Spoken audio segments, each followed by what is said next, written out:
अस्सलाम वालेकुम दोस्तों, देखा आपने ये वीडियो? जाहिर है देखा ही होगा और इतवार से देख भी रहे होंगे, शेयर भी कर रहे होंगे। मुझे एक बात बताइए, जिनको हमने लोकसभा में भर भर के वोट दिया, जिनको अपना नेता माना और ये सोचा कि ये हमारे बुरे वक्त पर हमारे लिए खड़े होंगे, क्या किसी नेता का, जो इंडिया अगाड़ी जिसको कहा जाता है, इंडिया अलायंस, इनके कुछ नेताओं ने सामने आकर इसकी निंदा की, इसके बारे में कुछ दो लफ्ज कहे? क्या उनके गले बैठ गए या मुंह में दही जम गई है? मुझे तो एक भी ट्वीट नजर नहीं आया।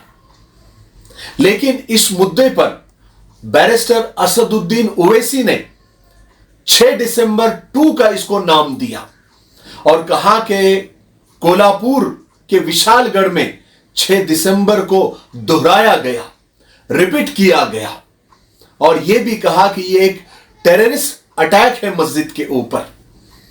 यह वही असदुद्दीन ओवैसी है जिनको आप जानते होंगे, जब भी देश में कहीं भी मुसलमानों पर हो, दलितों पर हो, आदिवासियों पर हो या किसी पर भी जब भी जुल्म होता है, खास करके मुसलमानों पर जब जुल्म होता है, तो बेबाक होकर सबसे पहले, चाहे वो सड़क हो चाहे पार्लियामेंट में हो, आवाज उठाते हैं। भले उनकी पार्टी को मुसलमान वोट नहीं देते, उनको अपना नेता नहीं मानते, लेकिन हर मसले पर सबको इंतजार रहता है, बल्कि उम्मीद रहती है कि असदुद्दीन ओवैसी साहब क्या बोलते हैं, और वो किसी को इंतजार भी नहीं करवाते, वो अपना स्टेटमेंट दे देते हैं।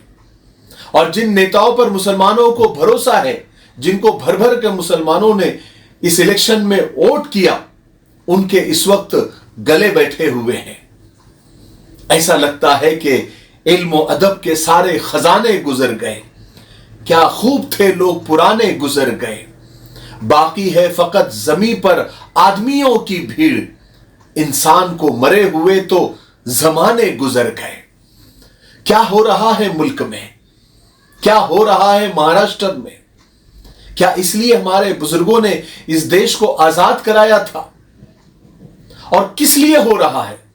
सिर्फ कुर्सी पाने के लिए, सिर्फ हुकूमतें बनाने के लिए, इलेक्शन सर पर है इसलिए?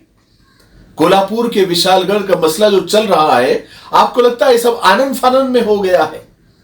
यह एक सोची समझी साजिश के तहत शुरू किया गया है, क्योंकि आइंदा कुछ महीनों में महाराष्ट्र के इलेक्शन सर पर है और हुकूमतों का और सियासी बाजीगरों का यह पुराना और आजमाया हुआ नुस्खा है कि हिंदू मुस्लिम करो, हिंदू मुसलमानों को आपस में लड़ाओ और राज करो, जो अंग्रेज कभी किया करते थे कि नफरतें फैलाओ और हुकूमत करो, डिवाइड एंड रूल। इसके बिना शायद अब हुकूमतें हिंदुस्तान में बन ही नहीं पा रही है। जब तक माहौल को गरमाया नहीं जाएगा, जब तक फसादात की शक्लें नहीं बनेंगी, तब तक इलेक्शन में कामयाबी कैसे मिलेगी, यह नेताओं को लगता है। और माहौल गर्म होता है सिर्फ हिंदू मुसलमान करने से, बेरोजगारी से माहौल गर्म नहीं होता, महंगाई पर बात करने से माहौल गर्म नहीं होता, औरतों पर अत्याचार और जुल्म, इस पर माहौल गर्म नहीं होता, और ना इसमें लोगों को दिलचस्पी है, ना मीडिया को दिलचस्पी है। और ये सब एकदम नहीं होता दोस्तों। जो सियासत पर नजर रखते हैं वो लोग ये कहते हैं कि ये आनंद फानंद नहीं होता, ये एक सोची समझी साजिश होती है।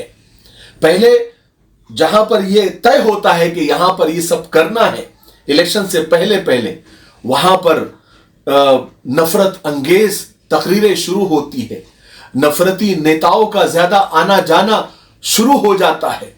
आप देखिए कोल्हापुर के साल 6 महीने की हिस्ट्री आप निकाल कर देखिए, पहले वहां पर नफरत आमेज तकरीरें हुई और बार बार हुई, लोगों को धर्म और मजहब के नाम पर जज्बाती किया गया, फिर मुहूर्त निकाला जाता है एक्शन करने का। पहले से ही मुद्दे तय होते हैं, जगह दिन वक्त सब पहले से फिक्स होता है और इशारा मिलने पर धावा बोल दिया जाता है। फिर कुछ लोग, जब ये सब कुछ हो जाता है, मस्जिदों को नुकसान हो गया और कुरान पाक को जलाया गया, मस्जिद के मीनारों को तोड़ा गया और मुसलमानों के घरों में जाकर तोड़ फोड़ की गई, वहां पर जेवरात लूटे गए वगैरह वगैरह, आग लगाई गई, गाड़ियों को नुकसान पहुंचाया गया, ये सब हो जाता है।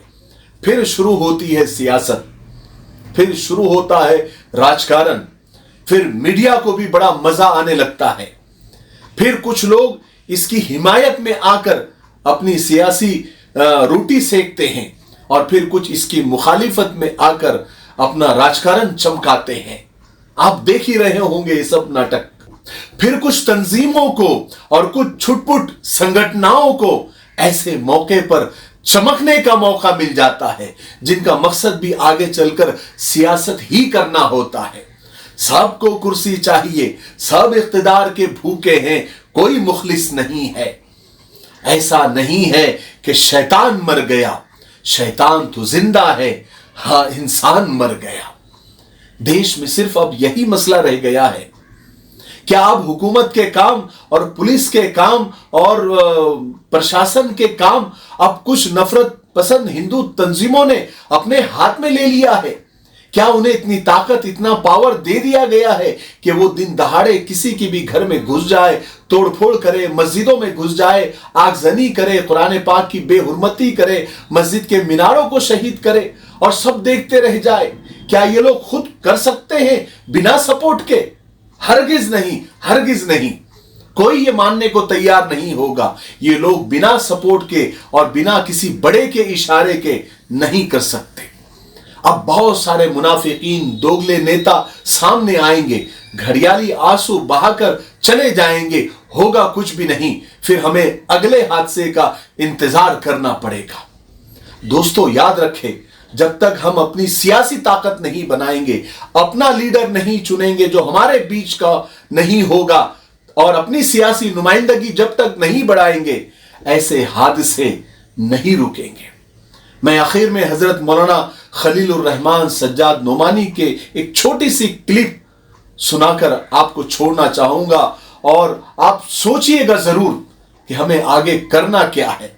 हमें अपनी सियासी ताकत बढ़ानी ही पड़ेगी, इसके अलावा कोई रास्ता नहीं है। सुनिए।